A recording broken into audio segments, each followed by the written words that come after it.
c'est le capitaine Cyber. Bah voilà, il a chopé une petite grippe. Hein. C'est pour ça qu'il est un peu en retard sur ses vidéos d'ailleurs. Il vous remercie d'être quand même assez nombreux à suivre la première vidéo, elle était vraiment bien, et la deuxième. Alors ici, aujourd'hui, on va parler de la gestion des mots de passe, puisque la première vidéo que vous avez vue, c'est sur les phrases passe, donc ne dites plus mot de passe, dites phrase passe.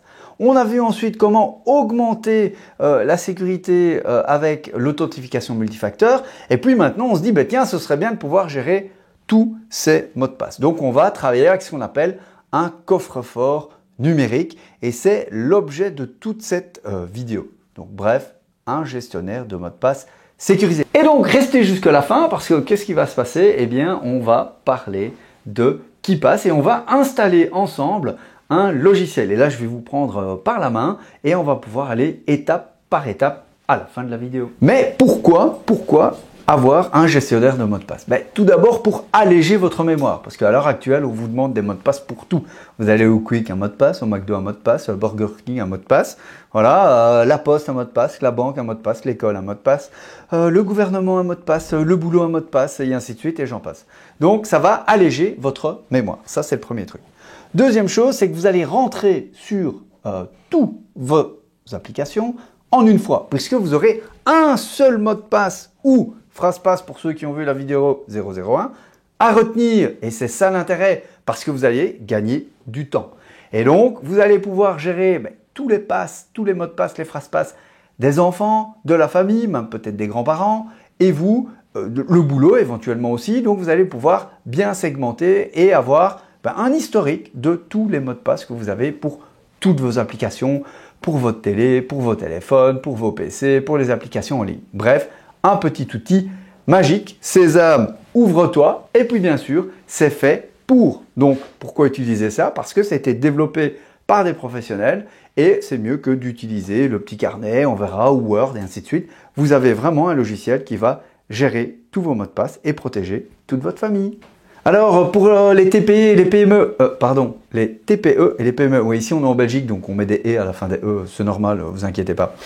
On va donc pouvoir éventuellement utiliser aussi les gestionnaires de mots de passe, puisque les patrons vous disent qu'on est une grande famille, donc si on l'utilise dans le privé, pourquoi pas utiliser aussi le gestionnaire de mots de passe. Surtout si vos informaticiens utilisent Excel pour gérer les mots de passe, voire quand j'ai déjà vu dans Teams, voilà, c'est pas trop fait pour, donc cette vidéo est faite pour vous et vous pourrez leur demander d'utiliser le fameux logiciel KeePass XE qu'on va voir tout à l'heure. Alors, pour gérer vos mots de passe, 8 méthodes. Première méthode, pour ceux qui ont connu la guerre froide, le bon carnet, un bon vieux carnet avec la petite latte pour bien écrire vos mots de passe.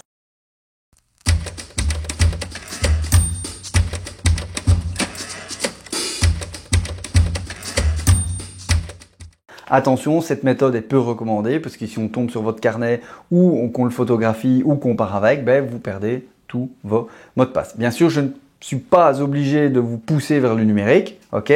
Moi, j'aimerais bien que vous utilisiez un gestionnaire de mots de passe. Donc voilà, ceux qui ont envie de continuer avec le bon petit carnet, le petit livre et tout, vous pouvez arrêter la vidéo, c'est la première méthode. Pour ceux qui sont intéressés à continuer, il y a la deuxième méthode, c'est-à-dire le logiciel que vous allez installer sur votre machine. Attention, il faut aussi que votre machine soit bien sécurisée. On le verra dans d'autres vidéos, mais généralement, ces logiciels sont déjà intéressants. Troisième méthode, vous pouvez tout à fait utiliser un logiciel en ligne. Donc, ne rien installer sur votre machine, faire confiance à l'éditeur et éventuellement faire peut-être un backup de ces mots de passe pour si jamais l'éditeur était attaqué. Soit, c'est une solution. Autre solution aussi, donc ça c'est la quatrième, vous pouvez tout à fait installer un logiciel de mot de passe sur une clé USB ou sur un disque dur externe et vous balader avec votre trousseau de mots de passe que vous pouvez réinstaller sur d'autres machines. Voilà, ça aussi c'est possible et vous pouvez aussi l'utiliser avec ce genre de petite clé USB qui est chiffrée ou voire de disque dur, qu'on verra aussi dans d'autres vidéos. L'avantage, c'est que vous avez deux niveaux de sécurité. Vous avez déjà la sécurité au niveau de la clé USB qu'il faut vous passer sur le corps pour avoir la clé USB. Deuxième solution, il y a déjà un petit code à taper. Et troisième, il y a le grand mot de passe, donc la phrase passe pour justement l'accès au logiciel. Autre chose, c'est vous pouvez tout simplement faire ce qu'on appelle le wash and go, c'est-à-dire stocker en ligne, stocker en local et stocker en externe. Faites toujours un système avec des backups. Les 3 dernières méthodes sont donc stocker dans votre tête tous vos mots de passe. Donc cette vidéo n'a plus d'intérêt pour vous. L'avant-dernière méthode est de demander à quelqu'un de retenir les mots de passe pour vous. Ça, c'est pas trop conseillé en sécurité de l'information. Et la dernière méthode, qui est quand même la méthode du Jedi, est d'avoir ce genre de petite clé USB sous forme de pile et de la mettre dans votre sabre laser. Rentrons dans le concret avec la présentation des différentes solutions que vous pouvez trouver. Alors, je vous en ai trouvé 11. Il y en a vraiment beaucoup, on est plus de 50 facilement à trouver. Ici, j'ai fait un petit tiercé aussi pour vous avec mes 3 préférés. Allons-y. Alors, vous voyez que sur le tableau, essentiellement, ce sont des éditeurs qui viennent du Canada et des USA. Bien sûr, on a quand même 3 pays qui ont développé KeePass, donc qui est celui que je vais vous montrer tout à l'heure, KeePass XC qui a été développé aussi en Allemagne, et vous avez Dashlane qui nous vient de la France. Vous voyez que je vous ai mis le petit tableau avec ce qui était libre, payant, libre et payant. Voilà. Vous avez aussi les petites goodies, c'est-à-dire par exemple KeePass XC, il peut être utilisé, ça c'est bien pour une entreprise, vous pouvez monter un cloud et l'utiliser et vous passer les mots de passe de manière sécurisée dans votre entreprise, ça peut être intéressant. Pour monsieur et madame tout le monde, moi je conseille keepass.info, ça c'est vraiment pour moi le plus intéressant. Vous avez Dashlane, l'outil français qui peut aussi utiliser votre empreinte pour pouvoir se connecter. Voilà, vous voyez que certains se mettent sur une clé USB, certains peuvent éventuellement avoir leur propre serveur. Voilà, vous pouvez même ajouter des photos pour Keeper, très intéressant aussi. Mais si vous êtes dans l'optique du Capitaine Cyber, je vous rappelle que c'est important de rester sur des outils européens. Voilà. Donc, comment les utiliser? Très simple, soit sur votre machine, voilà, et donc on va voir ça à la fin de la vidéo, c'est pour ça que vous êtes là. 2, via votre navigateur en ligne avec des outils sur lesquels vous avez payé un abonnement. Voilà. 3e solution, sur les solutions mixtes, c'est-à-dire à moitié local, à moitié ordinateur, et éventuellement sur des solutions externes, voilà, avec la petite clé USB. C'est les 4 possibilités pour les logiciels. Ce que vous pouvez faire aussi, c'est un backup, bien sûr, de vos mots de passe et de ne pas les perdre. Ça, c'est très important. Et puis, vous pouvez éventuellement imprimer la liste des mots de passe et la déposer chez votre notaire. Alors, quels sont les risques de ne pas utiliser un tel logiciel? Premièrement, beaucoup de choses à retenir. Ça, tout le monde est d'accord avec moi. Deuxième chose, les gens qui mettent des mots de passe sur des fichiers Excel, des fichiers Word, voire dans des Teams et tout, c'est pas fait pour ça. Et j'ai une amie indépendante qui s'est fait hacker parce qu'on lui a piqué son Word avec tous ses mots de passe dedans. Donc, vraiment, n'utilisez pas d'autres outils que les gestionnaires de mots de passe pour stocker vos mots de passe. Même chose pour les navigateurs, que ce soit Chrome, Firefox, Edge et ainsi de suite, c'est pas fait pour ça. D'ailleurs, désinstaller et aller décocher à l'intérieur de tout ce qui est vie privée dans vos navigateurs parce qu'ils enregistrent automatiquement tous vos mots de passe. Donc, c'est pas fait pour ça. C'est pas des experts en sécurité des mots de passe, les navigateurs. 4e chose, tout ce qui est sur papier, votre carnet, vous le perdez, là aussi, voilà. 2e chose, ne jamais mettre ses mots de passe sur un post-it. L'avantage, c'est que avec un logiciel, il n'est pas sur le post-it ou encore même en dessous du clavier, là, ça c'est pas un truc à faire. Et donc le logiciel de mot de passe va vous couvrir de ce genre de risque. Mais quels sont les risques d'utiliser ce genre de logiciel? Eh bien, le premier, c'est de perdre le mot de passe maître de l'accès à votre base de données de gestionnaire de mot de passe. Là, c'est fini. Ces logiciels sont faits justement pour éviter qu'on attaque vos mots de passe. Donc voilà, là, vous allez avoir de gros problèmes. 2e problème éventuellement, c'est de perdre l'accès à votre ordinateur sur lequel vous aviez installé le logiciel ou qu'on vous le vole. Que ce soit votre ordinateur, votre Mac, votre PC, votre mobile, tout ce que vous voulez, vous n'avez plus accès à tout ça. Alors, si vous avez une sauvegarde cloud, éventuellement, vous pouvez récupérer les accès. Mais, soit. 3e chose, crash informatique. Voilà. 4e, un logiciel espion éventuellement installé qui analyse tout ce que vous faites. 5e chose, le vol du fichier DB. Donc, on va dans votre machine et on vole, mais là, ça commence déjà à être un peu plus hard. Et on va voler la base de données avec vos mots de passe. Mais après, il faut la déchiffrer. Et logiquement, ces logiciels sont bien faits pour déchiffrer ça. Il faut un peu bosser à la NSA ou chez les reptiliens. 6e chose, Ne pas avoir installé l'authentification multifacteur sur les logiciels en ligne, ça c'est un risque très important. Vous le verrez dans la rubrique, la vidéo 002, allez voir sur le MFA. Et puis bien sûr, si vous avez trop peur, allez à la pêche. Alors la sécurité 100%, ça n'existe pas, c'est du pipeau, je vous l'ai déjà dit dans d'autres vidéos. Donc il faut toujours se renseigner sur le logiciel que vous utilisez. Alors, suivez l'actualité des programmes que vous utilisez qui sont très importants, notamment le gestionnaire de mots de passe. Donc, chose assez simple, vous allez sur Quant ou vous allez sur DuckDuckGo, qui sont des moteurs de recherche qui préservent votre vie privée, et vous tapez par exemple Dashlane, faille de sécurité, hacking ou KeePass, faille de sécurité. Vous voyez ce qui apparaît. C'est quand même sympa, vous avez un peu d'infos et vous suivez votre actualité sur les failles de sécurité puisqu'il y a déjà eu des failles en 2017 Dashlane, en 2012 OnePassword, LastPass aussi, ils ont récupéré des mails et des indices de mot de passe. Voilà, la sécurité 100% n'existe pas, faites de la veille sur vos logiciels. Donc on termine cette vidéo avant de passer au test en live avec KeePass. Mes 3 préférés, très simple. Le premier, KeePass, parce que c'est européen, je peux le mettre sur ma machine et je fais un peu ce que je veux avec. Voilà. Par contre, j'ai rien en ligne. Voilà, ça c'est mon problème, mais je peux trouver des solutions. Deuxième chose, vous avez aussi Bitwarden, mais c'est américain. Alors ouais, c'est encore nos copains, comme Captain America. Mais vous conseillerez plutôt alors d'utiliser l'outil français Dashlane. Comme ça reste en Europe. Le troisième, bien sûr, très intéressant aussi, qui est KeePass XC. Ça, je l'utiliserai plus pour des petites PME, voire des entreprises. Vraiment génial parce que vous pouvez vous partager les mots de passe entre vous. Avant de commencer à installer le logiciel, faites la liste de tous les logiciels avec lesquels vous avez des mots de passe déjà pour vous préparer. Deuxième chose, analysez votre ordinateur parce que vous allez quand même, avec un antivirus, donc anti-malware, le vrai nom, mais avec un antivirus pour voir si vous n'avez pas quelque chose de mauvais sur votre ordinateur parce que vous allez quand même installer un logiciel qui va gérer tous les mots de passe de votre famille, de votre entreprise ou même pour vous. On va aller sur le site officiel. On va télécharger le logiciel, on va regarder quand même un petit peu les conditions générales, bien sûr, on l'installe ensemble.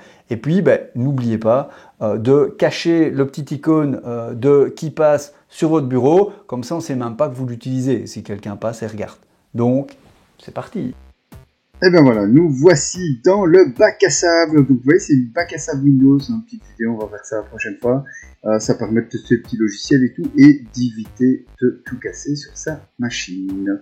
Donc, je suis bien en Windows 10 pour l'opération, et j'utilise le navigateur Firefox que je viens juste d'installer. On clique sur Firefox et on va aller rechercher. Vous voyez qu'ici il y a directement Google qui est mis, puisque je viens d'installer. Eh bien, je vais aller mettre un système de recherche européen, voilà, qui s'appelle Quant, qui a été développé par nos amis français, voilà. Et donc, quand vous voyez, vous cliquez sur les paramètres, donc j'étais ici au-dessus, je vais dans paramètres, et ensuite je fais recherche. Recherche, je vois quoi? Je vois qu'il y a Google ici. Hein, d'accord, et je vois qu'il y a des suggestions de recherche. Donc ici, je fais tac, je décoche. Sachez qu'il y a au moins 42 clics à faire pour aller un peu mieux sécuriser votre vie privée, mais c'est pas le but. Là, on est dans KeePass. Quant, voilà, Quant, hop, outil de recherche européen, financé avec des fonds européens, réalisé par nos amis Frenchy. Donc qu'est-ce que je vais mettre? Je clique ici, oups, voilà, et vous voyez qu'ici, recherche sur le web, tout de suite, j'ai Quant. Alors, on va mettre KeePass. Voilà, vous voyez KeePass password safe. Donc on est bien dans KeePass.info, hein, c'est important. Évitez d'aller chercher ça ailleurs, même s'il va renvoyer, vous verrez, sur un site web qui est spécialisé sur les programmes. On va accepter les conditions générales, on va faire confiance. De toute façon, c'est un outil qui a été revu par les collègues français de l'Agence nationale de la sécurité de l'information en France, voilà, et donc ils nous disent que c'est bien, on peut utiliser ce logiciel. Ce qui va nous intéresser nous aujourd'hui, c'est Download and Translation. Donc download simplement que, vous voyez que ici j'ai deux types de download possibles. J'ai soit installé pour Windows dans la version 2.50 et directement avec votre operating system Windows.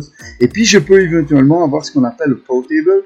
Donc portable, ça veut dire que je vais pouvoir emmener avec moi mon petit trousseau de clés. C'est un trousseau de mots de passe, hein, finalement. Et là, on va faire aussi la petite vidéo, à mon avis, la semaine prochaine là-dessus.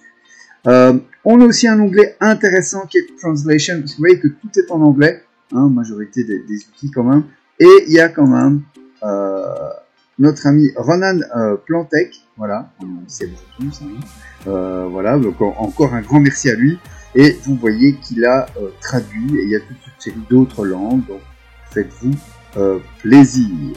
Alors on va aller directement dans la rubrique Download, d'accord, puisque bah, là vous êtes obligé de le downloader en anglais, pas grave, je vais vous montrer comment on peut changer la langue. Donc on clique sur Download, hop, voilà, jusque là, pas de problème. On clique sur ne pas accepter ou accepter, c'est comme vous voulez, moi je vais pas accepter, voilà, et je vais pouvoir télécharger le logiciel.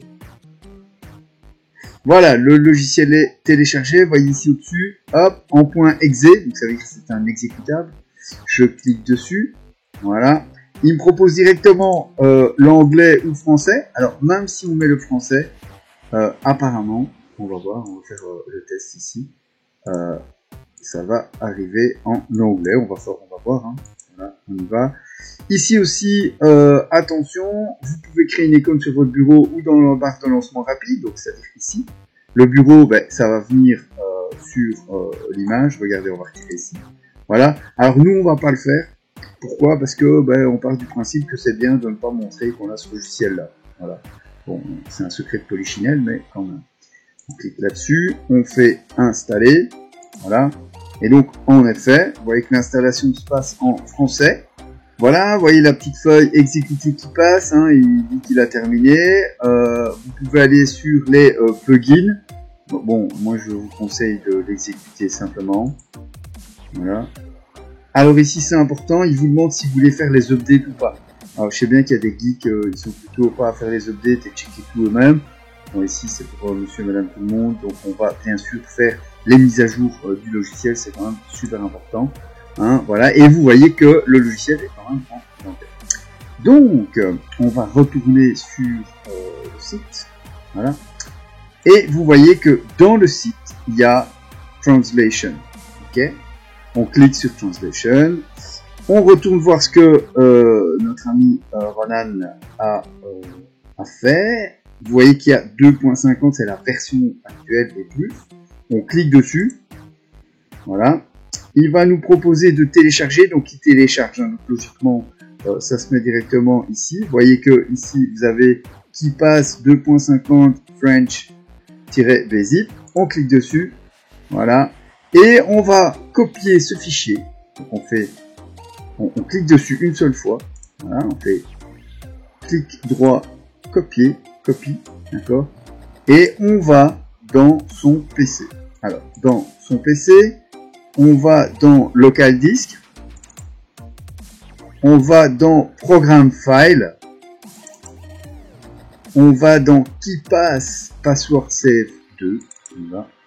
Et on va simplement déposer, voilà, le fichier. Ici, vous voyez, c'est très très simple à mettre en place. On ferme ceci pour pouvoir avoir ça.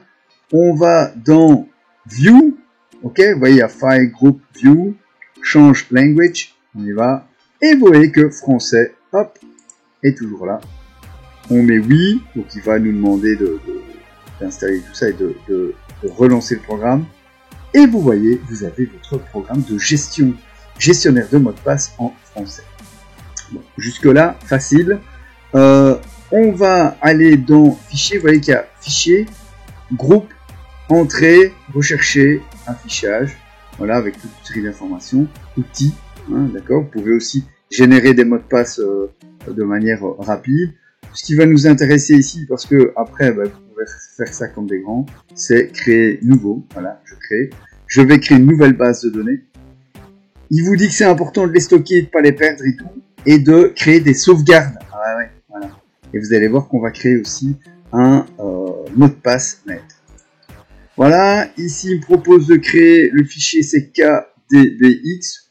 Voilà, mais je pourrais mettre base de données de maman. Voilà, base de données maman. Ok. Alors pour les puristes, on peut mettre des petits moins. Voilà.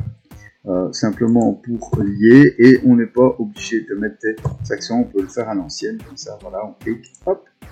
c'est parti. Et là, il vous demande un mot de passe maître. Bon alors, le mot de passe maître, c'est quelque chose, je vous ai dit, il ne faut pas le perdre. Alors, on va mettre une phrase passe simple, d'accord, voilà, parce que c'est la démo. Moi, je vous conseille de faire une phrase passe plus grande.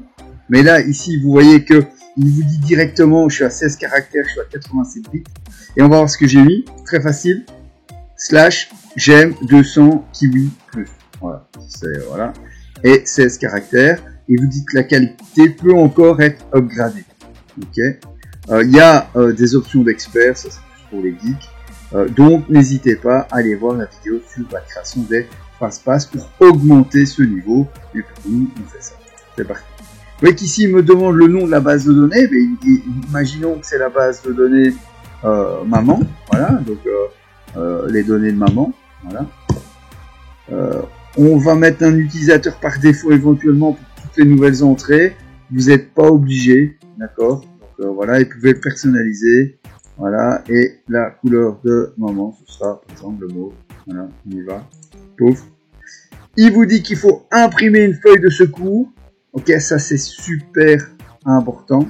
Et vous pouvez l'imprimer maintenant, d'accord. Donc vous l'imprimez, vous la stockez en PDF dans un endroit très sécurisé, ou vous l'imprimez en papier 2 fois ou 3 fois et vous le stockez quelque part où ça ne va pas disparaître. Voilà, ça c'est important. Et vous voyez que ici il vous crée et il vous met déjà des petits exemples. Alors je vais ouvrir en grand, hein, vous voyez ici. Qu'est-ce que j'ai? J'ai la possibilité de faire des mots de passe généraux, donc ce que je veux. Je peux mettre en place des mots de passe Windows, donc de mes comptes et ainsi de suite. Je peux mettre des mots de passe liés à mon réseau. Ça peut être le réseau Wi-Fi, ça peut être votre firewall et ainsi de suite. Et puis vous avez les mots de passe liés à Internet. Donc là, ça peut être les comptes Gmail, Hotmail, Tutanota, ProtonMail, ou éventuellement le site de la RTBF, de RTL, voilà, ce que vous voulez, TF1 pour les Français. Et donc ça vous permet en fait de gérer tous vos mots de passe. Marmiton.org, hein, ceux qui veulent. Puis vous avez les mots de passe pour les courriels. Voilà. Donc là aussi, éventuellement, soit vous mettez uniquement les courriels ici, soit vous mélangez tout avec Internet. Ça à vous de voir. Et puis les trucs plutôt liés à la banque ou tout ce qui est domicile et tout, là je ne mettrai pas. De toute façon, la banque maintenant avec les systèmes n'utilise plus ce genre de choses, en Belgique en tout cas. Voilà. Donc on va faire un petit exemple. Voilà. On va aller dans courriel. Voilà. Et on clique ici. Voilà. On fait clic droit et on fait ajouter une entrée. Voilà. Alors imaginons, regardez, il vous met ici, imaginons le titre. Donc on va mettre Gmail par exemple, voilà. Ou allez non, on va mettre ProtonMail. Voilà, ProtonMail. Donc c'est une messagerie qui respecte un peu plus la vie privée des gens. Nom d'utilisateur, ben, on pourrait mettre Capitaine Cyber. Voilà. Capitaine Cyber éventuellement. Vous voyez qu'il y a un mot de passe d'office 102 bits, hein, mais je peux tout à fait demander un mot de passe et aller plus loin dans le mot de passe. Voilà. Et ensuite après, soit je connecte tout de suite, soit je fais des copier-coller et je les remets. Voilà, vous pouvez mettre l'adresse éventuellement de ProtonMail. Voilà, www.protonmail.com. Voilà, et puis vous pouvez cliquer sur OK. Voilà, et vous avez votre entrée pour ProtonMail. Ensuite, vous voulez une autre entrée, je sais pas moi, par exemple Gmail. Voilà, donc là, on va mettre Gmail. Nom d'utilisateur Robert Afrique. Voilà. Là, vous voyez que aussi, il vous propose quelque chose tout de suite, mais vous pouvez le faire vous-même. Donc, vous pouvez faire plus. J'adore manger des frites en Belgique. Voilà. En Belgique. Et alors, les Français diront une fois. On rigole un petit peu. Voilà. Hop. Une fois. On va le mettre comme ça. Ou 1000 fois. Voilà. Et vous voyez qu'ici, je suis quand même à un mot de passe qui est une phrase passe. D'accord. On peut mettre un T, 2 T, on peut faire des fautes d'orthographe, on peut en mettre plus, faites ce que vous voulez. Voilà, et donc vous voyez que ici c'est quand même plus intéressant, vous voyez que je suis à 218. Voilà, donc ok. Et là, il vous crée une deuxième entrée. Et vous faites ça comme ça pour tous vos comptes, tous vos mots de passe et tout. Et au moins, vous avez une structure qui va vous permettre d'enregistrer tous ces mots de passe. Voilà, je pense que on a fait le tour. Et voilà, la démo est finie. Donc, je vous propose le petit récap du Capitaine Cyber.